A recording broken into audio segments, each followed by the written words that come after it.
How to find the best penny stocks. Many people fail to understand and ignore the operations of the stock market and go blindly into it only to watch their money decline by 50%, panicking them to death.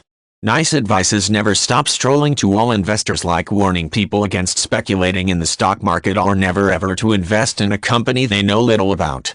However, people don't listen, or if they do, then they take this advice for granted and even fail to do sound financial planning.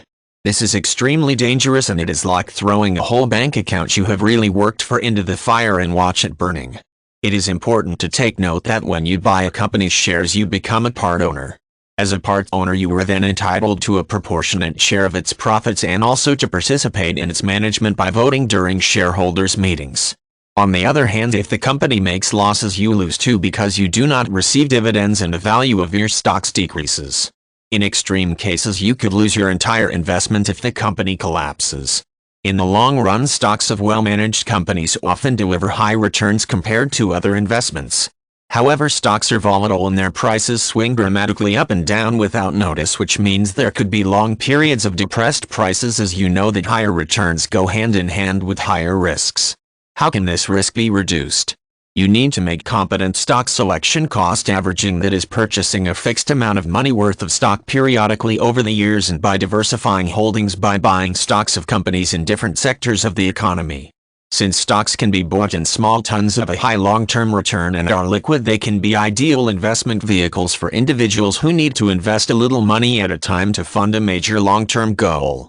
Building a retirement nest egg, university education fund, or raising a down payment for a house all become practical through investing in stocks.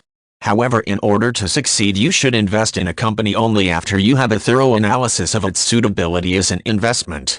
Such analysis is a technical skill which most individuals do not possess. If you're not competent in an investment analysis, it is imperative that you use the service of a qualified professional before you commit your money.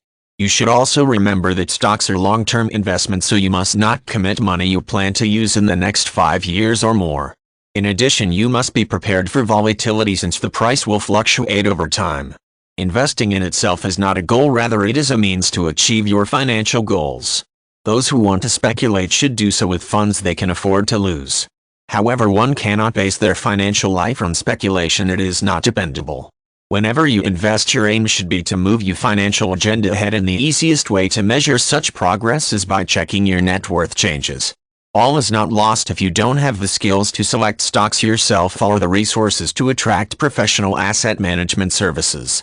The avenue that is most practical for most people to invest in stocks that are competently selected, diversified, and the portfolio managed without a huge cash outlay is unit trusts.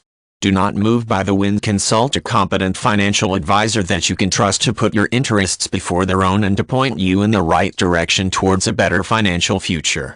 Become a patient and analytical long-term investor. Do not be lured by the desire to make a quick buck. It hardly ever works. As the pendulum of the stock market swings from greed to fear, it is the patient and analytical long-term investor who reaps the greatest profits. Be wise.